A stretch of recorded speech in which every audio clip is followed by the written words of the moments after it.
राष्ट्रीय वानिकी संवाद का शुभारंभ सीएम योगी बोले, धरती हमारी माता है। जी हां, इंदिरा गांधी प्रतिष्ठान लखनऊ में राष्ट्रीय वानिकी संवाद कार्यक्रम का भव्य उद्घाटन किया गया, जिसमें उत्तर प्रदेश के मुख्यमंत्री योगी आदित्यनाथ शामिल हुए। इस मौके पर उत्कृष्ट कार्य करने वाले लोगों को भी सम्मानित किया गया। कार्यक्रम में सीएम योगी ने कहा कि धरती हमारी माता है और हम सब इसके पुत्र हैं।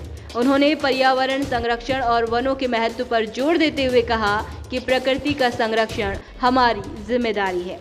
आने वाली पीढ़ियों के लिए हरियाली बचाना जरूरी है। इस संवाद का उद्देश्य वानिकी क्षेत्र में जागरूकता बढ़ाना और बेहतर नीतियों पर चर्चा करना है। राष्ट्रीय प्रस्तावना के लिए लखनऊ के इंदिरा गांधी प्रतिष्ठान से स्टेट हेड संजीव श्रीवास्तव की रिपोर्ट।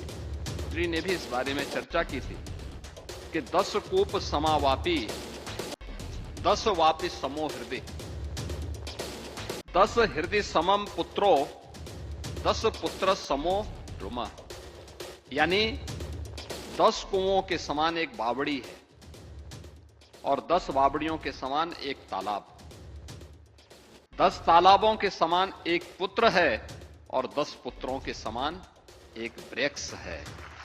यानी प्रकृति में एक वृक्ष की महत्ता क्या है, इसको सर्वोपरि माना गया है, सर्वोपरि माना गया है। और इसीलिए हम सब इस बारे में जानते हैं कि वन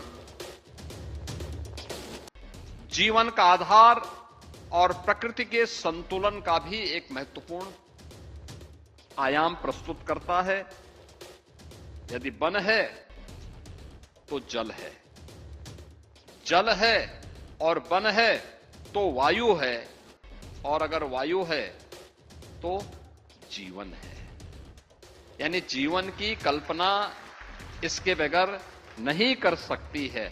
और इसीलिए वैश्विक दृष्टिकोण और थीम को ध्यान में रखते हुए हम सब ने भी इस बार जो अपनी इस वर्ष की थीम रखी है, फॉरेस्ट एंड इकोनॉमिक्स, यह थीम दिखाती है कि हमें पारिस्थितिकी संतुलन को बनाए रखने के लिए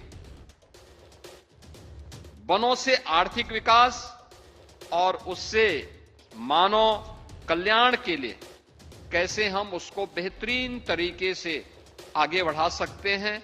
यह हम सबकी वर्तमान की जो चुनौतियां हैं उसी थीम के अनुरूप यह हम सबको अपनी कार्य योजना प्रस्तुत करनी होंगी। यानी वन है तो बाग है, बाग है तो जैव विविधता है, और जैव विविधता है तो हमारी जीव सृष्टि है, जीव सृष्टि है तो मानव सभ्यता है। इसलिए वन संरक्षण यह केवल मानव सभ्यता के लिए नहीं, जीव सृष्टि के लिए अत्यंत महत्वपूर्ण है। और इसलिए जीव सृष्टि में सर्वश्रेष्ठ कृति ईश्वर की मनुष्य है, तो मनुष्य की सबसे बड़ी नैतिक जिम्मेदारी बनती है कि हम इस ऑनरशिप को अपने ऊपर लें और वन के संरक्षण के लिए हम अपने स्तर पर प्रयास करें। हम लोगों ने इस वर्ष भी वन विभाग के बजट को अच्छा खासा किया है।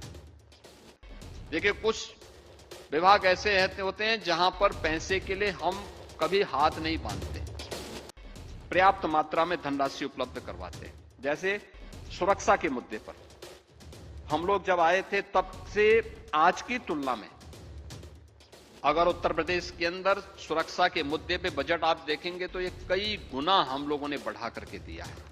हम लोगों ने कहा यहां कॉमन मैन की सुरक्षा के साथ कोई खिलवाड़ नहीं हो सकता। ऐसे फॉरेस्ट में भी हम लोगों ने सामाजिक वानिकी के लिए 800 करोड़ रुपए विभाग को दिए हैं, पौधशाला प्रबंधन के लिए 220 करोड़ दिए हैं, वन बल आधुनिकीकरण के लिए इनको 10 करोड़ दिए हैं, रानीपुर टाइगर रिजर्व के संरक्षण के लिए 50 करोड़ का कार्पस फंड भी दिया है, क्लीन एयर मैनेजमेंट के लिए 194 करोड़ दिए हैं, और वानिकी विश्वविद्यालय के लिए जो बनने जा रहा है उसके लिए भी 50 करोड़ रुपए इन्हें उपलब्ध करवाए हैं। और प्रदेश के अंदर मुझे याद है 2017 के पहले गांगे डॉल्फिन लगभग समाप्त सी हो गई थी।